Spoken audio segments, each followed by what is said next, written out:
স্বামী প্রেমানন্দ মহারাজ তথা বাবুরাম মহারাজ ছিলেন ঠাকুর শ্রীরামকৃষ্ণের ষোড়শ পার্ষদের অন্যতম।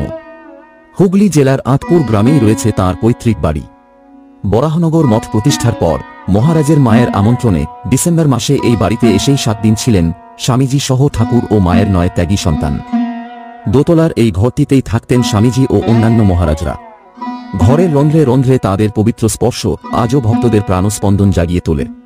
তাদের উপস্থিতিতে ধন্য এই বাড়ি যেন এক অখণ্ড চৈতন্য সভা। পাশের আরেকটি ঘরে থাকতেন শ্রী শ্রী মা সারদা দেবী।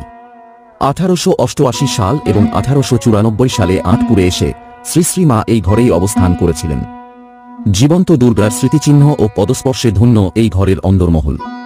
শ্রী শ্রী মা ভক্ত জননী হয়ে আজও তাঁর সকল সন্তানকে চিরপ্রশান্তি প্রদান করে চলেছেন।